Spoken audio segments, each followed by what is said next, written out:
people come to him, come to the way of Sultan al-Anbiya, most honored one and most glorified one, most praised one, in divine presence, Sayyidina Muhammad sallallahu alaihi wasallam.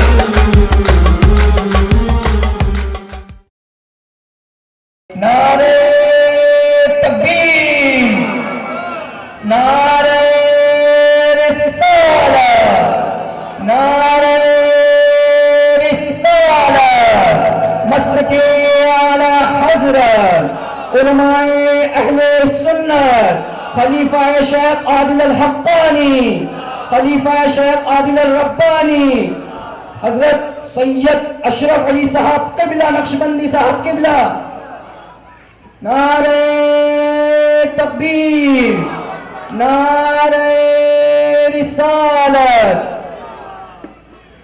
علماء اہل سنت، علماء اہل سنت، سید صاحب قبلہ، سید صاحب قبلہ. والصلاة والسلام على سید الانبیاء والمرسلین، اما بعد، فاعوذ باللہ من الشیطان الرجیم، بسم اللہ الرحمن الرحیم. نویت الاربعین، نویت الاعتکاف، نویت الخلوہ، نویت العزلہ، نویت الریادہ، نویت السلوک للہ تعالی العظیم فی هذا المقام. السلام علیکم ورحمۃ اللہ تعالی وبرکاتہ. جزاک اللہ خیر. اور آپ سب ربیع النور شریف بہت بہت مبارک. اس خاص مہینے اور ان خاص راتوں میں یہ جو مجالس ہوتی ہیں، یہ الحمدللہ آپ صلی اللہ علیہ وسلم کی محبت ہمارے سینوں میں تازہ کر دیتی ہے. اہل سنت والجماعت کسے کہتے ہیں؟ صرف سنتوں پہ عمل کرنے والا، نماز پڑھنے والا، روزے رکھنے والا، کیا انہیں ہی اہل سنت والجماعت کہتے ہیں، یا ہمارے اندر کوئی خاص بات ہے؟ بہت چھوٹی سی تقریر انشاءاللہ ہوگی، لیکن ایک سوچ آپ کو دے کر میں یہاں سے جانے کی کوشش کروں گا کہ ہمارے اندر ایسی کیا خاص بات ہے. تو ہمارے مشائخ فرماتے ہیں کہ اپنے سینوں میں جھانکیں اور دیکھیں کہ عشق مصطفیٰ صلی اللہ علیہ وسلم اور حبیب رسول اللہ صلی اللہ علیہ وسلم ہمارے سینوں میں زندہ ہے یا نہیں. کیا آپ صلی اللہ علیہ وسلم ہمارے سینوں میں زندہ ہے یا نہیں؟ ہے یا نہیں؟ جواب دیں. مجھے ثبوت چاہیے. ثبوت کیا ہے؟ ثبوت ہے ہمارے اخلاق. آپ صلی اللہ علیہ وسلم سے بہتر اخلاق کسی کے ہو ہی نہیں سکتے. تو ان سے ہم نے کیا اخلاق اپنائے، یہ ضروری ہے. عشق مصطفیٰ کے ساتھ ساتھ عشق مصطفیٰ کسے کہتے ہیں؟ عشق مصطفیٰ اسے کہتے ہیں کہ ہم آپ صلی اللہ علیہ وسلم کے نصیحتوں پر چلیں، آپ کی محبت کو اور آپ صلی اللہ علیہ وسلم کو اپنے سینوں میں زندہ رکھیں. زندہ کیسے رکھیں؟ اپنے اخلاق سے. سبحان اللہ، سبحان اللہ. ایک واقعہ بتاتا ہوں. حسنین کریمین، دو بھائی، جیسے ہمیشہ بھائیوں کے بیچ کچھ نہ کچھ ہوتا ہے، تو ان دو بھائیوں کے بیچ کچھ بات ہو گئی تھی. تو یہ میں آپ کو یہ بتانا چاہتا ہوں کہ صحابہ اکرام اور اہل بیت خلفائے راشدین جو ہے کس طریقے سے آپ صلی اللہ علیہ وسلم سے اخلاق اپناتے تھے اور کس طریقے سے اس پہ عمل کرتے تھے. تو حسنین کریمین میں ایک مرتبہ کوئی بات ہو جاتی ہے، ہم اس طرف نہیں جاتے. لیکن ان کے بیچ جو ہے صلح کرانے کے لیے حضرت عبداللہ ابن عمر رضی اللہ تعالیٰ عنہ پہنچتے ہیں. پہلے سیدنا حسن علیہ السلام کے پاس جاتے ہیں اور کہتے ہیں کہ آپ تو بڑے ہیں, انہیں معاف کر دیجئے. حسین علیہ السلام جو ہے آپ سے چھوٹے ہیں, آپ انہیں معاف کر دیجئے. تو سیدنا حسن فرماتے ہیں کہ میں انہیں معاف تو کر دوں گا, لیکن میں چاہتا ہوں کہ وہ آ کر پہلے مجھ سے معافی مانگیں. پھر آپ جو ہے سیدنا حسین علیہ السلام کے پاس پہنچتے ہیں اور ان سے کہتے ہیں کہ یا حسین, آپ تو چھوٹے ہیں اور جو کچھ ہوا ہے وہ آپ کی طرف سے ہوا تھا, تو آپ کیوں نہیں جا کر معافی مانگ لیتے؟ تو کہتے ہیں کہ میں معافی تو مانگ لوں اور میں جانتا ہوں کہ غلطی جو ہے وہ, میں غلطی تو نہیں کہوں گا, جو کچھ بات ہوئی تھی وہ میری طرف سے ہے, لیکن میں نے اپنے نانا جان سے سنا ہے کہ جو پہلے معافی مانگتا ہے وہ جنت میں پہلے داخل ہوتا ہے. ہم میں سے کسی کو اگر 1,00,000 روپے ملنے والے ہوں یا 1 کروڑ ملنے والے یا 10 روپے ملنے والے, تو کیا ہم کہیں گے کہ بھائی تو چلا جا, تو لے لے؟ اور وہاں پر جنت کا سودا ہو رہا ہے, جنت میں داخلے کا سودا ہو رہا ہے, اور آپ فرماتے ہیں کہ جو پہلے معافی مانگے گا وہ جنت میں پہلے جائے گا. اسی لیے میں چاہتا ہوں کہ حسن علیہ السلام جو ہے وہ پہلے آ کر معافی مانگے. سبحان اللہ.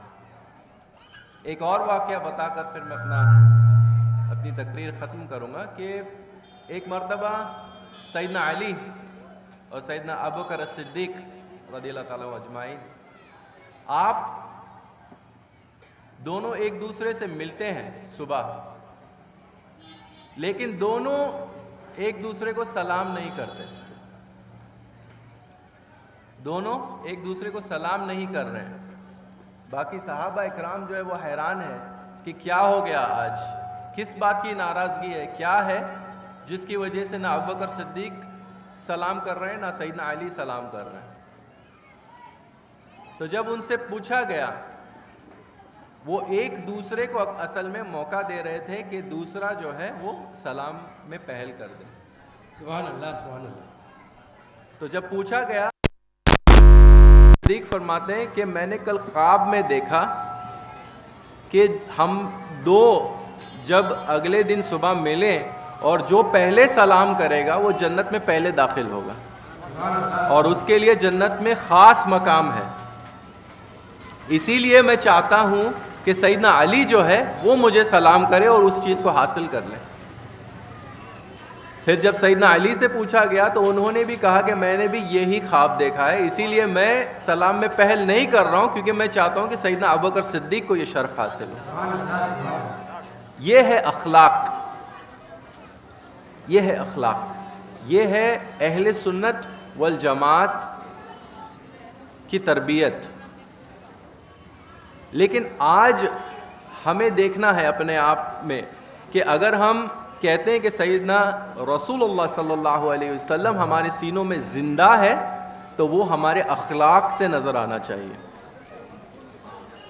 ہمارا اخلاق ہر چیز میں, ہمارے لوگوں کے ساتھ ویوہار, غیروں کے ساتھ, گھر میں, باہر, ہر جگہ پر سیدنا رسول اللہ صلی اللہ علیہ وسلم سے زیادہ علم رکھنے والا کوئی ہو ہی نہیں سکتا. آپ سے زیادہ عبادت کسی کی ہو ہی نہیں سکتی, لیکن آپ صلی اللہ علیہ وسلم ہمیشہ مسکراتے رہتے.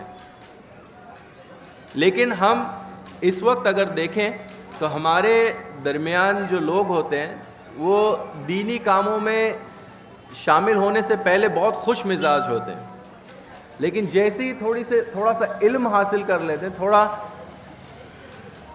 کچھ حاصل کر دیتے دین کے راستے میں, تو ان کے پیشانی پہ بل پڑ جاتے ہیں. وہ ہنسنا بھول جاتے ہیں, وہ مسکرانا بھول جاتے ہیں, وہ ہمیشہ جیسے ٹینشن میں اور غصے میں رہتے ہیں. یہ کس کی سنت ہے؟ یہ رسول اللہ صلی اللہ علیہ وسلم کی سنت نہیں ہے. رسول اللہ صلی اللہ علیہ وسلم کی سنت ہے مسکرانا، ٹالرنس جسے کہتے ہیں. آپ کے ساتھ کئی طرح کے معاملات ہوئے لیکن آپ مسکراتے رہے. آپ نے کبھی کسی کو ناراض نہیں کیا، آپ ہمیشہ مسکراتے رہے. ہم اب اپنی طرف دیکھیں کہ کیا یہ اخلاق ہمارے اندر ہے یا نہیں. تو میں آج صرف یہ سوچ آپ لوگوں کو دینا چاہوں گا کہ اگر ہم اس چیز کو کا دعویٰ کرتے ہیں کہ ہمارے سینوں میں رسول اللہ صلی اللہ علیہ وسلم کا محبت اور رسول اللہ صلی اللہ علیہ وسلم ہمارے اندر زندہ ہے، کیونکہ ہم اہل سنت والجماعت ہیں، تو ہمارے اندر کوئی خاص بات ہونی چاہیے. تو یہ خاص بات ہمارے سینوں میں ہونی چاہیے اور یہ ہمارے عمل کے ذریعے نظر آنی چاہیے. انشاءاللہ نیت کرتے ہیں کہ ہم کوشش کریں گے انشاءاللہ کہ اس پر عمل کریں. اللہ سبحانہ و تعالی کہنے سننے سے زیادہ عمل کی توفیق عطا فرمائے. ومن اللہ توفیق، حرمت الحبیب، حرمت الفاتحہ.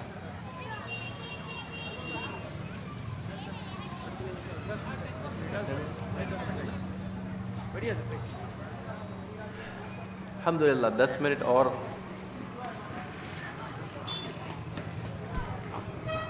کچھ اور باتیں انشاءاللہ کرتے ہیں اسی سے تعلق رکھتے ہوئے کہ رسول اللہ صلی اللہ علیہ وسلم کا طریقہ، رسول اللہ صلی اللہ علیہ وسلم کے اخلاق، ان پر ہمیں غور کرنا چاہیے.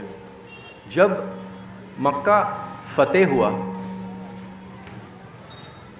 اور آپ صلی اللہ علیہ وسلم مکہ شریف میں داخل ہوئے تو آپ کے پاس فوج بھی تھی، پاور تھا، کنٹرول تھا. اس سے پہلے جب آپ مکے سے باہر نکلے تھے تو اس وقت صحابہ اکرام پر ظلم ہو رہا تھا،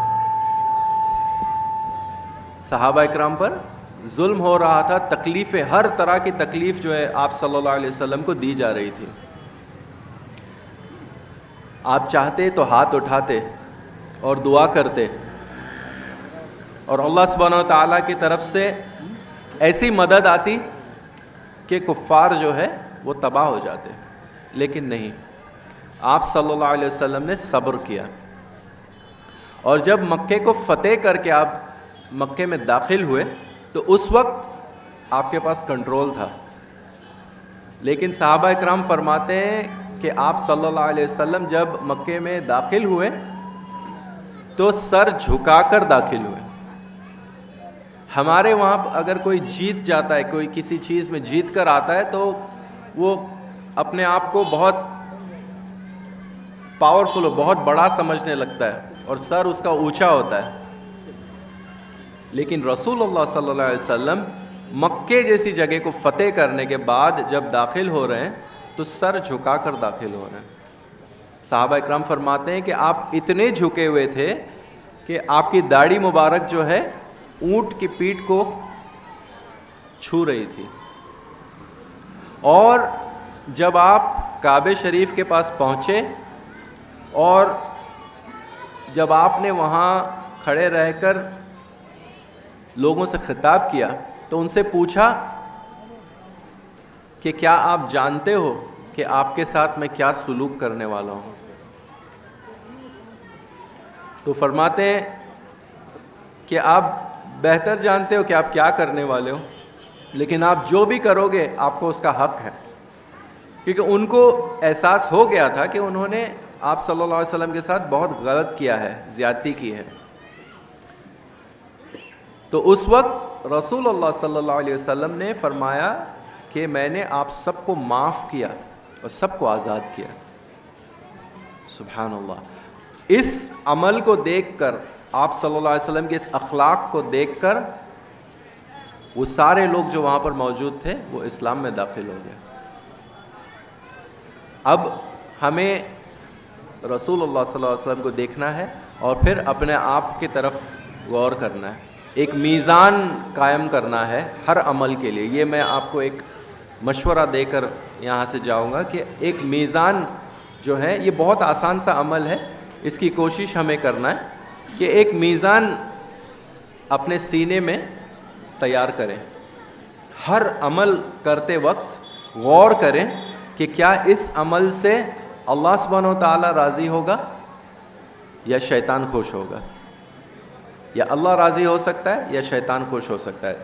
رسول اللہ صلی اللہ علیہ وسلم کی سنتوں پر, ان کے بتائے ہوئے طریقے پہ اگر ہم چلیں تو اللہ سبحانہ و تعالیٰ راضی ہوگا, خوش ہوگا. ہر اس عمل کو آپ کریں, گھر میں, باہر, کام کرتے وقت, راستے پہ چلتے وقت, ہر جگہ پر. یہاں تک کہ جو ملک کا قانون ہے اس پر بھی ہمیں صحیح طریقے سے عمل کرنا ہے, اسے ماننا ہے.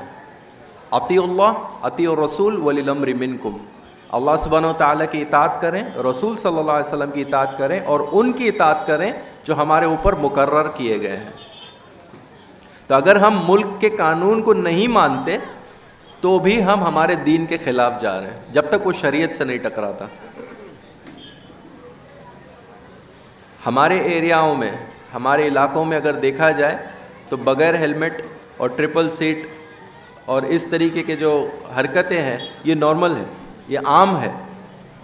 میں نے بہت سے جگہوں پر دیکھا ہے لوگ امامہ پہن کر ٹرپل سیٹ جا رہے ہیں, شاید کسی اجتماع میں جا رہے ہیں لیکن قانون توڑتے ہوئے جا رہے ہیں, اللہ سبحانہ و تعالیٰ کو ناراض کرتے ہوئے جا رہے ہیں. قانون کو ماننا بھی, آپ ایک اس چیز کو میزان پر ڈالیں. آپ صلی اللہ علیہ وسلم ظاہری طور پر اس وقت اگر ہوتے تو وہ کیا چاہتے کہ ہم اس قانون کو مانیں یا نہ مانیں. میزان پہ ڈالیں اس کو اور پھر فیصلہ کریں. ہاں آپ صلی اللہ علیہ وسلم ہوتے اس وقت ہمارے ساتھ تو کہتے کہ نہیں, اس قانون کو مانو اور اس کی اطاعت کرو. بچوں کے اندر جو معاملات ہیں, چھوٹے چھوٹے بچے جو ہے, دیکھیے ابھی میں کہہ رہا ہوں, یہ دیکھیں چھوٹے چھوٹے بچے جو ہے بائک پہ جاتے ہیں, نہ ان کا لائسنس ہوگا نہ کچھ ہوگا. رسول صلی اللہ علیہ وسلم یہ چیز دیکھ کر خوش ہوں گے یا ناراض ہوں گے کہ یہ میری امت اس طریقے سے جو ہے دین کا نام خراب کر رہی ہے. ہمیں اپنے اخلاق کو سدھارنا ہے, ہمیں ایسے بننا ہے کہ ہمیں دیکھ کر لوگ کہیں کہ دیکھو ماشاء اللہ یہ ہوتے ہیں مسلمان, نہ کہ ہمیں دیکھ کر وہ اپنے چہرے موڑ لیں یا ہمارے اوپر انگلیاں اٹھائیں.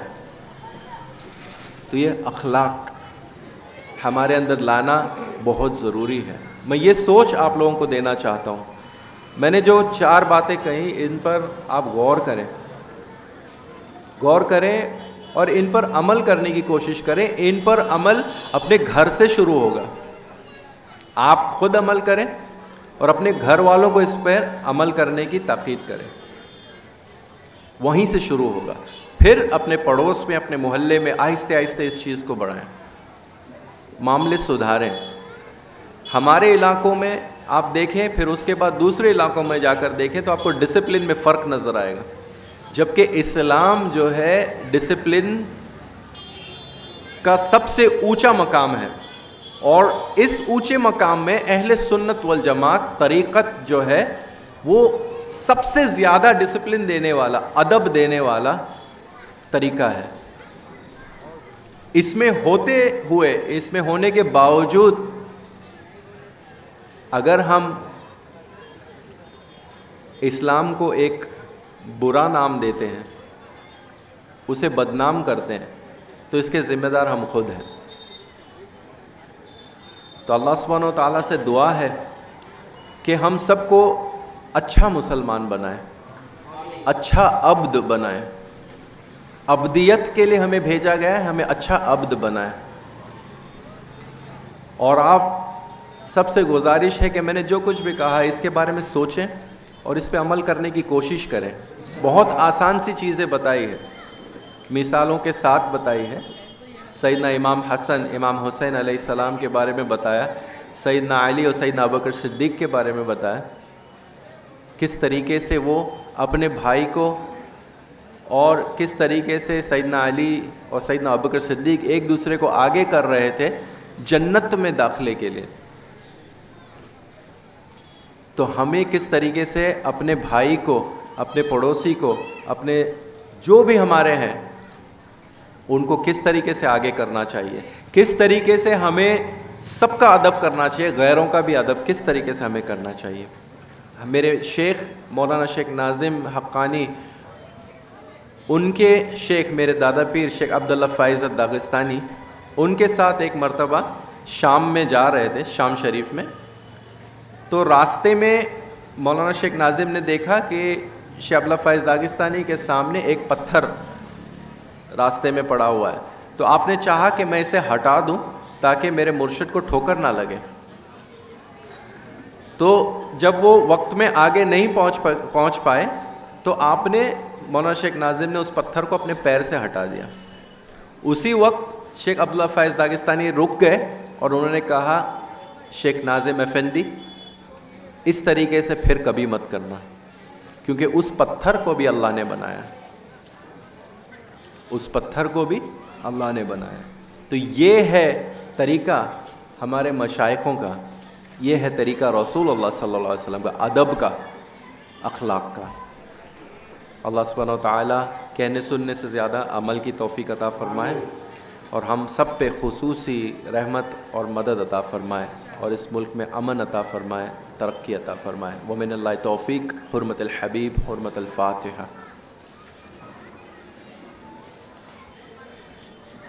تقبل اللہ.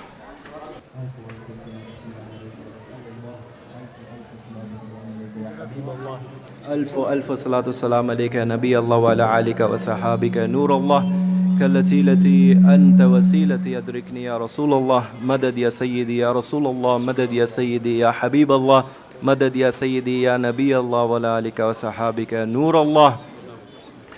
ربنا تقبل منا واعف عنا واغفر لنا وارحمنا وتب علينا واسقنا واصلح شاننا وشان المسلمين فانصرنا على القوم المفسدين بحرمة من انزلت عليه سر سورة الفاتحة.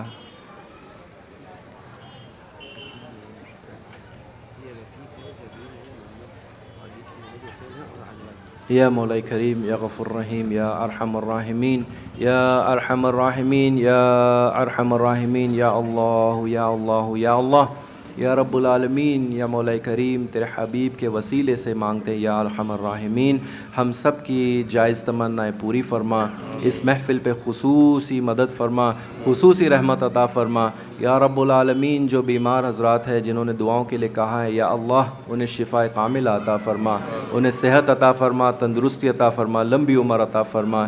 یا رب العالمین، یا ارحم الراحمین، اس محفل میں موجود لوگوں پہ، اس محلے کے لوگوں پہ، اس مجلس کو یا رحم الراحمین اس مقام تک لانے میں جن جن لوگوں نے تعاون کیا ہے، یا اللہ جس بھی طریقے سے انہوں نے تعاون کیا، یا رحم الراحمین ان پہ رحمت عطا فرما. یا اللہ ان پہ خصوصی رحمت عطا فرما، ان کی مدد عطا فرما، جو بیماروں نے شفا عطا فرما، جو قرض داروں نے قرض سے نجات عطا فرما. یا رحم الراحمین، جو جس حال میں پریشان ہے اس کی پریشانی کو دور فرما. یا رب العالمین، اس ملک میں امن عطا فرما، رحمت عطا فرما، برکت عطا فرما. یا ارحم الراحمین، ہم سب میں محبت عطا فرما، اتفاق عطا فرما. یا ارحم الراحمین، ہمیں اہل سنت والجماعت کے اچھے نمونے بنا. یا ارحم الراحمین، ہمیں گناہوں سے اور گناہ گاروں سے بچا. یا رب العالمین، غفلت سے بچا. یا ارحم الراحمین، ہر طرح کی پریشانیوں سے ہماری حفاظت فرما. اور اس وقت جو بھی دعائیں مانگنا یا ارحم الراحمین مفید ہے، جس کے حق میں مفید ہے اس کے حق میں ہماری دعائیں قبول فرما. الى شرف النبی و صحبی و حضرت استادینا و استاد استادینا و صدیقیون. الفاتحہ.